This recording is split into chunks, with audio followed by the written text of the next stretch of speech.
Welcome back to the deep dive. This is where we jump into your sources, unpack them, and really try to pull out the most compelling insights. And today we're tackling a really powerful personal story shared by one of you. Yeah, the title alone just hooks you. I was the poor waitress at my sister-in-law's party until her boss recognized me as his CEO. Wow. Yeah, that immediately signals, hidden potential, maybe, surprise recognition. Exactly. And that internal struggle, right, between how people see you and who you maybe know you are deep down, or hope you are. And the story starts in a setting that just perfectly sets up that feeling of being, well, other.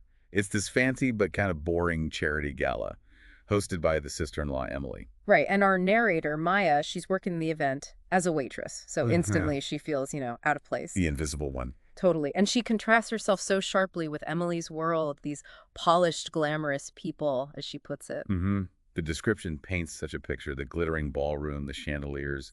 It all emphasizes how separate she feels. And there's that awkward detail, too, with Emily and her husband, Jason, how they almost struggle to look at her while she's, serving them. Yeah, it really drives home that feeling of being judged, or maybe even worse, just completely unseen because of her role right then. So that's our deep dive today. We're going to unpack this narrative. What does it actually reveal about perception? How we see others, how we think they see us. And how opportunity can just pop up in the weirdest places. Right. And that battle, that tension between the label the world slaps on you and the potential you're carrying inside, maybe even potential you haven't fully owned yet. It's really about understanding those moments, those turning points, where potential finally meets courage. Okay, so let's get into it. The story puts us right there with Maya in the ballroom. Yeah, she's doing her job, serving drinks, hors d'oeuvres, and really actively trying to stay out of the way, like a shadow. And she observes how guests just don't make eye contact. It's more than just the task, isn't it? She feels fundamentally small, she says, compared to all the money, power, status swirling around her. Definitely defined by her immediate circumstances, at least in her own mind, and she assumes in everyone else's. But then, right in the middle of this scene of, social layers and her feeling invisible, the unexpected happens. Enter Matthew Dalton. The source introduces him as this significant figure, the big shot CEO of a major tech company. Apparently, Emily talks about him a lot. And you immediately get a sense of his presence. He's described as tall, sharp, exuding confidence. Someone who commanded a room. Yeah. Yeah, used to being noticed. But their first interaction isn't planned. It's just an accident. A total accident. She bumps his shoulder, trying to balance her tray. And that little physical moment, it shatters her invisibility cloak, basically. Yeah. Matthew's reaction is what's key. His eyes widen, he stops, he really looks at her face. He says, wait a minute, and then the real shocker, Maya? He knows her name. You can imagine her surprise and nervousness. She confirms it's her, maybe tries to explain, oh, I work with Emily, trying to put it back in the context of the party. But he just smiles, and his gaze, it says, lingers for a second longer than was comfortable. He mentions not expecting to see her there and starts to say, you're... But gets cut off? Right, leaving this huge question mark hanging in the air. He clearly sees her as someone else. And even after being interrupted, before turning away, he gives her this more thoughtful look, like he's trying to place her, solve a puzzle. And the story tells us he doesn't give up on that puzzle. Through the evening, he keeps glancing her away. But not with judgment, which is what she expects. It's curiosity. He's trying to figure her out. Maya feels it too, this weird magnetic pull, she calls it, despite being totally confused. Which builds up to the direct approach.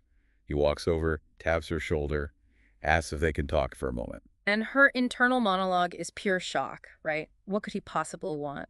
Feeling like a waitress like me didn't belong in the same conversation. But they find a quieter corner. And this is where Matthew starts putting the pieces together out loud.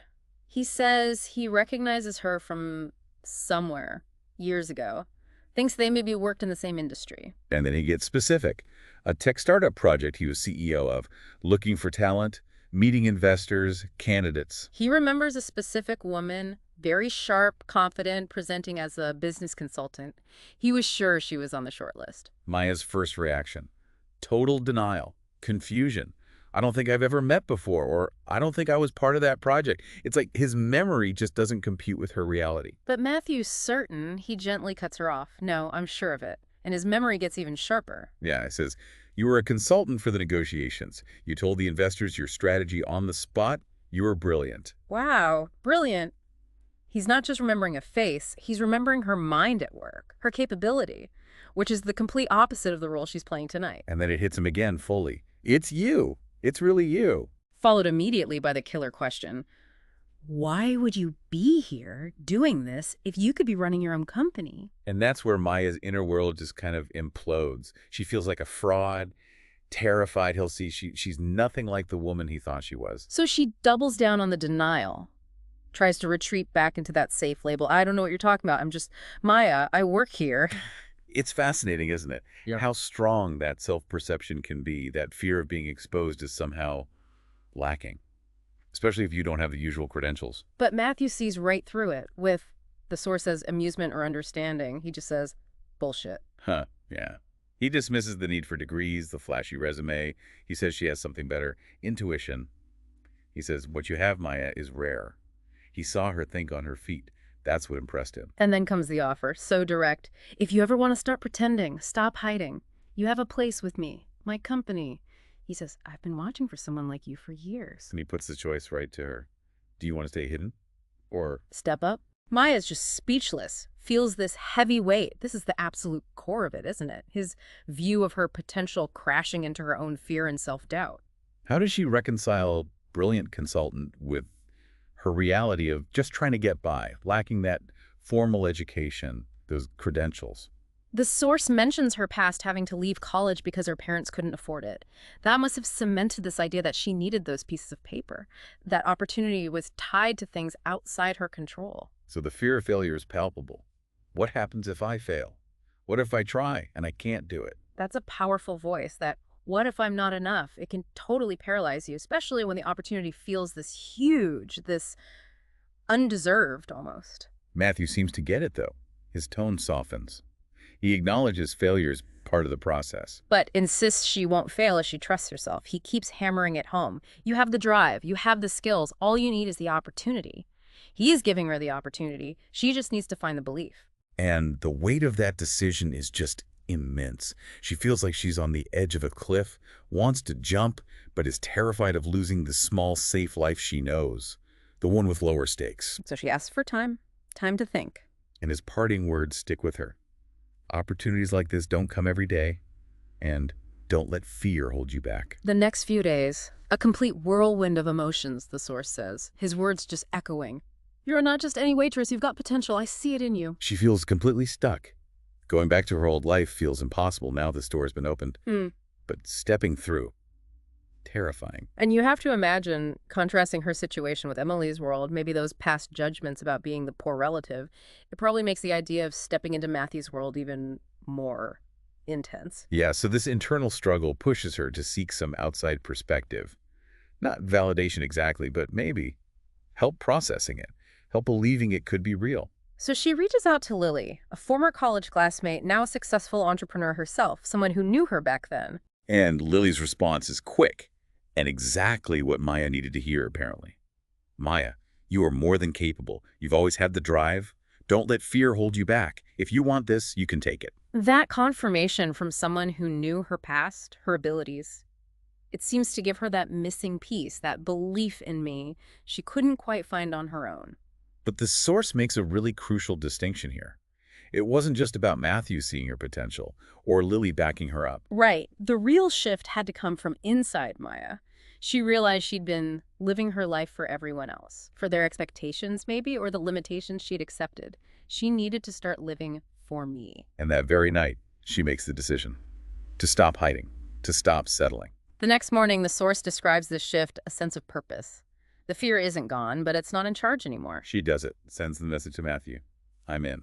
Let's do this. And you feel both things, right? The excitement and the absolute terror of jumping into the unknown. So she walks into this new world, the sleek office building downtown.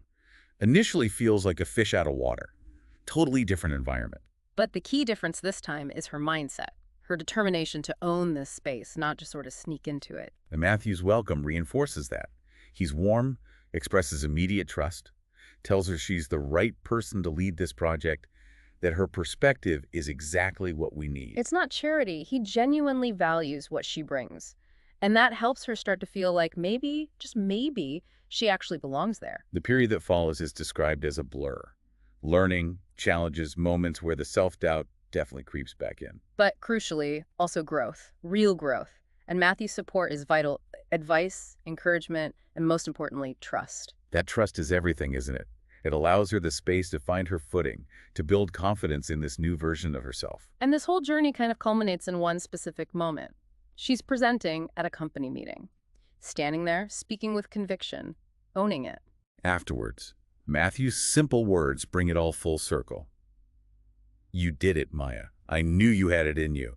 It's validation, sure, but it's also acknowledging the massive effort she put in. And for Maya, the deepest realization hits her. This whole thing wasn't really about the job title or the money or the status, the things people at that gala might have focused on. No, it was about owning my life, refusing to be defined by past limits or what other people thought, recognizing her own strength and resilience. The poor waitress identity, the one defined by circumstances, it's gone. She's now Maya, the woman who had fought for her place. And the story ends on such a powerful note. Yeah. This isn't the end. It's just the beginning, the start of her living a life that matches her actual potential. What an incredible arc, from Yeah. feeling totally unseen, judged. To being truly seen for her capabilities, and then finding that inner courage to step up, even through the fear. So as we wrap up thinking about Maya's whole journey, how does her story resonate with you listening right now, with your own experiences, your own potential? Yeah, are there areas in your life where maybe you feel you're hiding your real capabilities, maybe held back by past stuff, or how you think others see you, or just that nagging inner voice of doubt? It's definitely something to think about. And here's a final thought to leave you with. Consider that tension. The gap between how the world often labels us based on our job, our situation, maybe past mistakes, and the true, often hidden potential inside. And ask yourself, how much does getting that external validation, like Maya got from Matthew and Lily, actually matter compared to finding the internal courage? The courage to believe in yourself and grab those opportunities, especially the ones that demand you defy expectations, both the world's and maybe, even more importantly, your own. Maybe that unexpected encounter, that moment someone sees something more in you, or even just that persistent feeling inside. Maybe that's your own opportunity knocking. Yeah, waiting for you to decide whether to stay hidden or to step up.